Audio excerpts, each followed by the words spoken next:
Hello everybody and welcome back to my series, Revisiting the Wizarding World. This is a series where we go back, rewatch, and re-review every single Wizarding World film, Harry Potter franchise, and the Fantastic Beasts movies, and at the very end we're going to be ranking them from worst to best, so make sure you subscribe and ring the bell notification so you don't miss out on that video when it comes out. And in today's video we're going to be talking about the final film, the actual final film of the Harry Potter franchise, which is Harry Potter and the Deathly Hallows Part 2. Harry, Ron, and Hermione search for Voldemort's remaining Horcruxes in their effort to destroy the Dark Lord as the final battle rages on at Hogwarts. And this film is hands down the most epic of the franchise in terms of overall scope and events. It was the culmination of a decade's worth of stories that led right up to the end, and in a lot of ways it paid off. And we got to see just about every single character either have their moment to shine or finish an arc in a pretty satisfying way. At least for the most part. And this film picks up right where the previous one left off, so if you watch them back to back, it feels like a single comprehensive story. From the Gringotts dragon fight and escape to the return to Hogwarts and ultimately the Battle of Hogwarts, which featured a nice little chase scene with depictions and references to the previous films of the franchise, was a nice little touch.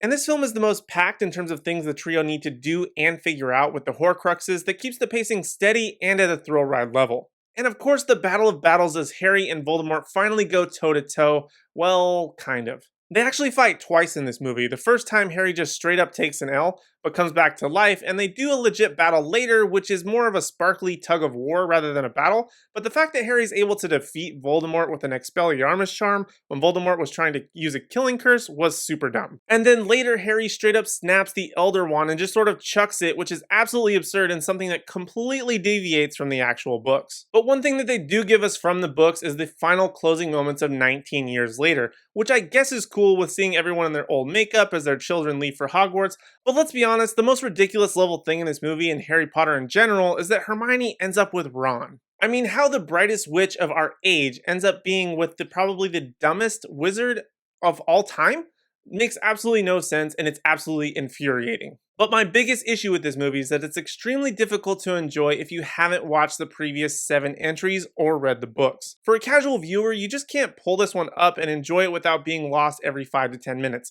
You have to really be deep into this world of Harry Potter, whether that be the books or the movies. But nonetheless, Harry Potter and the Deathly Hallows Part 2 is an epic. It's nothing short of a thrill ride, like I said before. It's so awesome and probably one of the best fitting conclusions to any franchise to date. But as to would I make this my top film in the Wizarding World, for that you're just going to have to wait for the epic finale where we're going to be ranking these films from worst to best. So make sure you hit like down below, subscribe, and ring that bell notification so you don't miss out on any future videos, including that epic ranking, which is in just a few weeks. Still have a couple more movies to go, but it's going to be really exciting when we get there. But if you want even more content from me, make sure to head over to the Nerdgenic YouTube channel, where I have awesome videos all the time, including my weekly History of series, giving the history of various comic book characters, heroes, and villains. It's super fun. Every single Saturday you have a new video, or any of my other random videos I may post, including fun live streams and watch parties when they're going on. So don't head over to their YouTube channel, give them a subscribe, check them out. Super awesome content over there. But really, that's all I have for now on Harry Potter and the Deathly Hallows Part 2. Thank you guys so much for watching. I really do appreciate it and hope to see you in the next video.